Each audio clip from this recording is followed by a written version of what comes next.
పోటీ చేసింది. కానీ ప్రజలు తీర్పు ఎవరికి ఇచ్చిండ్రు? కాంగ్రెస్ పార్టీకి ఇచ్చారు.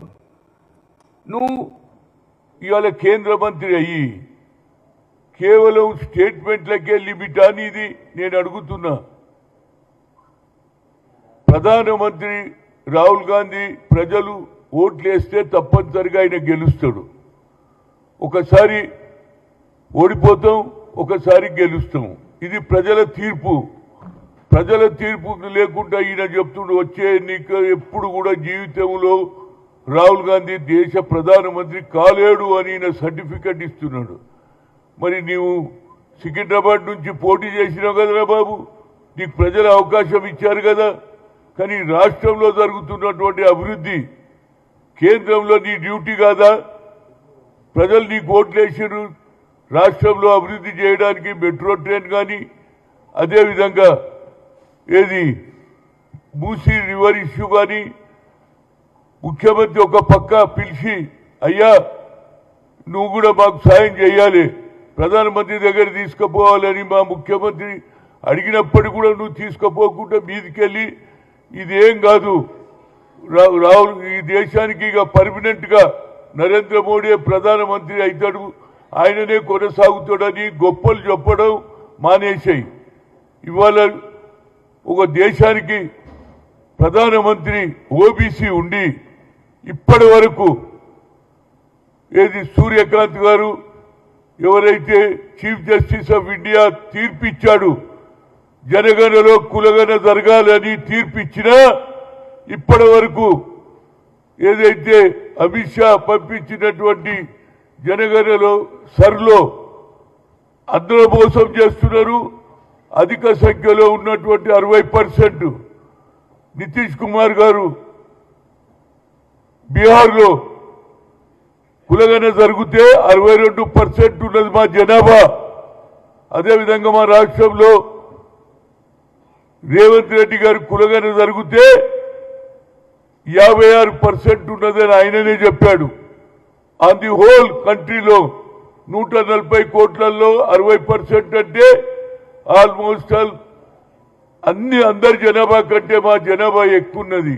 దానికి సూర్యకాంత్ గారు తీర్పిచ్చారు జనగణలో కులగణ జరగాలి, అప్పుడే వాళ్ళ అభివృద్ధి జరుగుతుంది, ఉద్యోగాలలో పదవులలో వాళ్ళ జీవితం బాగుపడుతుందని చెప్పినా ఇప్పటి వరకు సర్లో ఏదైతే గజెట్ తీశారో ఆ గజెట్లో మా పేరే లేదు. దాని గురించి నువ్వు ఎవరి ఓట్ల వాళ్ళు గెలిచినవురా బాబు? నువ్వు మా బీసీ ఓట్లు, ఎస్సీ ఓట్లు, ఎస్టీ ఓట్లు, మైనార్టీ ఓట్ల వల్లనే నువ్వు గెలవడం జరిగింది. ఇవాళ రాష్ట్రాన్ని అభివృద్ధి చేస్తావా లేకపోతే వ్యతిరేకంగా చేస్తావా చెప్పు. వచ్చే ఎన్నికల్లో నువ్వు ఎట్లా గెలుస్తావు మేము కూడా చూస్తాం.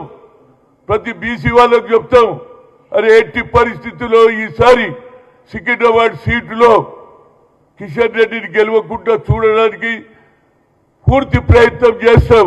అంతేకాదు ఇవాళ నేను చెప్తున్నా, రాహుల్ గాంధీ గారు ఎప్పుడైతే కన్యాకుమారి నుంచి కశ్మీర్ వరకు మ్యారథాన్ పాదయాత్ర చేసి 4500 కిలోమీటర్లు తిరిగిన తర్వాత ఆయనకు ఒక ఆలోచన వచ్చింది, నేను ఇంతవరకు ఎస్సీ ఎస్టీలకి అన్యాయం అనుకున్నా, కానీ ఇవాళ ఎవరికి అందరికంటే ఎక్కువ బీసీలకు అన్యాయం జరుగుతుందని ఆయన అన్నాడు.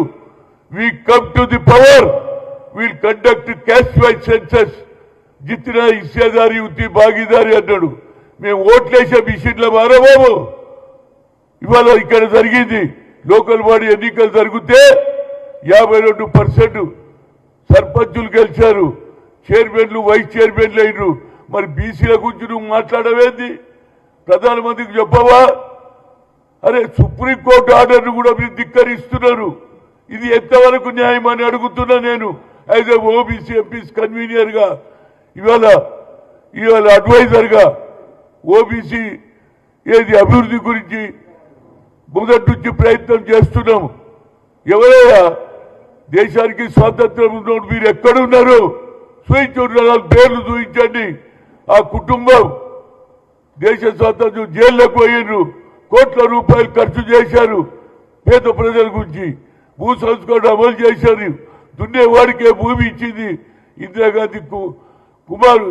ఇవాళ రాహుల్ గాంధీని నువ్వు ప్రధానమంత్రి కాలేడు అంటున్నావు కనుక తప్పనిసరిగా వచ్చే ఎన్నికల్లో ప్రతి బీసీలకు చెప్తా తిరిగి చెప్తా రాష్ట్రం మొత్తం తిరుగుతా తప్పనిసరిగా బీసీలకు కులగన జరిగితే జనగణలో కులగన జరపాలని ఇవాళ సూర్యకాంత్ గారు చీఫ్ జస్టిస్ ఆఫ్ ఇండియా చెప్తే దానికి ఇంకో ఆర్డర్ కూడా ఎవరు కూడా దీని మీద కేసు తీసుకోవద్దని చెప్పినా కేంద్ర ప్రభుత్వం ఆలోచన లేదు నరేంద్ర మోడీకి ఒకటే ఆలోచన ఈ దేశాన్ని హిందూ దేశం చేయాలని కానీ దేశ స్వాతంత్రం వచ్చినప్పుడు మహాత్మా గాంధీ పండిట్ జవహర్లాల్ నెహ్రూ సర్దార్ వల్లభాయ్ పటేల్ అదే మౌలానా గారు ఆనాడు ఆలోచన చేశారు ఈ భారతదేశ సంస్కృతి అన్ని కులాలు అన్ని మతాలు ఉన్నాయి కాబట్టి ఇది సెక్యులర్ దేశం అన్నారు కమ్మరి వాళ్ళు అన్ని సంచార జాతులు ఉన్నాయి బాబు ఇంతమందికి ఎందుకు అన్యాయం చేస్తున్నారు అంటున్నా అంటే మేము రాజకీయాలలో పనికిరామా చదువులలో పనికిరామా ఉద్యోగాలలో పనికిరామా మా పరిస్థితి ఏమిటని అడుగుతున్నా ఎట్టి పరిస్థితుల్లో కొద్దిగా ఎక్కువ మాట్లాడుతున్నావు రాష్ట్రానికి నిన్ను గెలిపిస్తే నువ్వు ఇవాళ దానికి రాష్ట్ర ప్రభుత్వం అభివృద్ధి చేస్తుంటే దానికి నువ్వు వ్యతిరేకంగా చేస్తున్నావు వచ్చే ఎన్నికల్లో తప్పనిసరిగా నీ గుణపాఠం చెప్పి తీర్థం ఇప్పటికన్నా ఈ కులగన జరగడానికి ప్రయత్నం చేయి ఎందుకంటే సరే అని పెట్టి ఉన్న ఓట్లు తీసే కార్యక్రమాలు ఉన్నారు కానీ మా సంఖ్య అవసరం లేదా మా ఓట్లే కావాలన్నా మేము ఓట్లు వేసే విషయంలో మానే అడుగుతున్నాం మా రైతు గురించి అడుగుతున్నాం కనుక తప్పనిసరిగా రాష్ట్రానికి అభివృద్ధి చేసే పనిలో రేవంత్ రెడ్డి ఉంటే దానికి అడ్డం పడుతున్నాం దానికి ఏదేదో మాట్లాడుతున్నాను ఆఖరికి రాహుల్ గాంధీ దేశానికి ప్రధానమంత్రి కాడు కాడు కాడు అంటున్నావు ఎవరిచ్చినా నీకు ఈ జ్యోతిష్యం కేవలం మాట్లాడడమేనా అభివృద్ధి గురించి ఎందుకు మాట్లాడవు మేము ఆనాడు ఎప్పుడైతే కులగన జరిగి నరేంద్ర మోడీని కలిపిమంటే అప్పుడు కలిపియలే సాక్షాత్తు ముఖ్యమంత్రి గారు వచ్చి ఢిల్లీలో Jantar Mantar as a chief minister ఈ సేట్ పొద్దుటి నుంచి సాయంత్రం వరకు కూర్చుంటే కూడా నీకు కనికరం లేదు అంటే బీసీ ఓట్లు అవసరం లేదా కేవలం అగ్ర కులాల ఓట్లు ఎన్ని ఉన్నాయి మీకు చెప్పు ఇవాళ అగ్ర కులాలు ఉన్నటువంటి రాహుల్ గాంధీ బడుగు బలగిన వర్గాల గురించి ఆలోచన చేస్తున్నాడు బీసీలకు న్యాయం జరగాలన్నాడు అదే సోనియా గాంధీ గారు ఐఐటి ఐఐఎంలో ఆనాడు రిజర్వేషన్ లేదంటే సుప్రీంకోర్టు కొట్టేస్తే అప్పుడు ఓబీసీ ఎంపీస్ కన్వీనర్ గా నేను పోయాను madam talent is not anybody's property God has given to everybody కనుక మాకు న్యాయం జరగాలన్న ఏం చేయాలన్న why don't put a word to doctor Manmohan Singh అన్న మన్మోహన్ సింగ్ గారు బిల్లు వెళ్తే పాస్ అయిందా లేదా అన్ని అసెంబ్లీలో అన్ని పార్లమెంట్ లో మా సంఖ్య ఎక్కువ ఉన్నది మేము ఓట్లు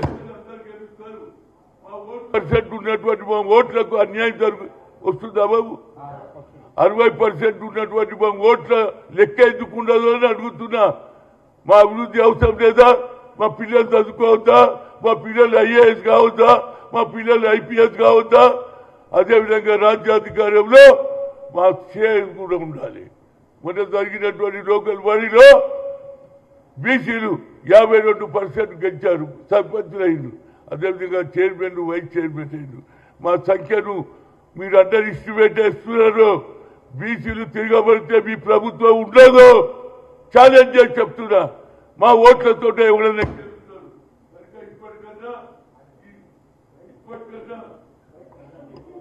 ఇప్పటికన్నా ఆలోచన చేయి అభివృద్ధిలో పాలు పంచుకో లేకపోతే తప్పనిసరిగా అదేవిధంగా మీ ప్రధానమంత్రి బీసీ అంటాడు మరి బీసీలకు ఎందుకు న్యాయం చేస్తలేడు అగ్ర కులాల్లో పుట్టినటువంటి రాహుల్ గాంధీ అగ్ర కులాల్లో పుట్టినటువంటి రేవంత్ రెడ్డి ఈయన జరిపించి దేశంలో ఎక్కడ జరగలే కులంగా అక్కడ ఏది బీహార్లో జరిగితే సుప్రీంకోర్టు కొట్టేసింది ఇవాళ సుప్రీంకోర్టు తీర్పు తీసింది సుప్రీంకోర్టు తీర్పు ఇచ్చింది జనగణలో కులంగల జరగాలంటున్నారు దాని గురించి మా ప్రయత్నం చేస్తాం అభివృద్ధిలో పాలు పంచుకోకపోతే తప్పనిసరిగా వచ్చే ఎన్నికల్లో సికింద్రాబాద్లో నీ ఓటమి తప్పదు అని ఒక సీనియర్ నాయకుడుగా మాజీ పిసిసి అధ్యక్షుడుగా అదేవిధంగా ఓబీసీ ఎంపీస్ కన్వీనర్గా నేను కోరుతున్నా ఇప్పటికన్నా నీ మాటలో మార్పు రాని కేవలం స్టేట్మెంట్ ఇవ్వడం కాదు, మేము గెలిచేస్తున్నాం,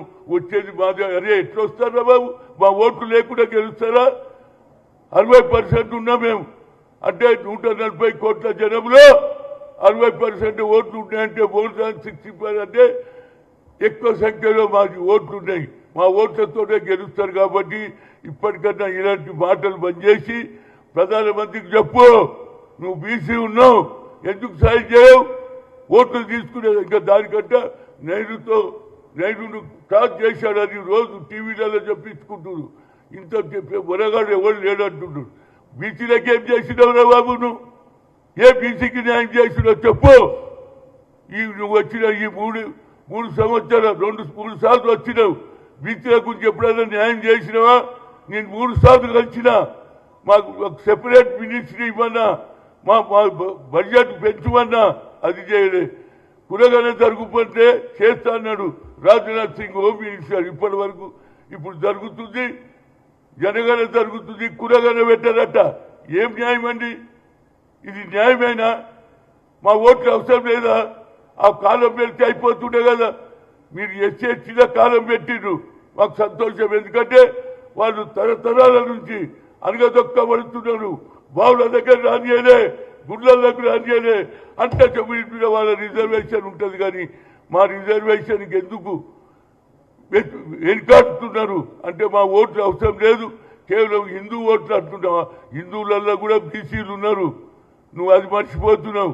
బీసీలను మేము రెచ్చగొడితే ఇవాళ నిన్న జరిగింది ఏది, 100 రోజులది, పట్కార్ రోజులది, అక్కడ కూడా న్యాయం.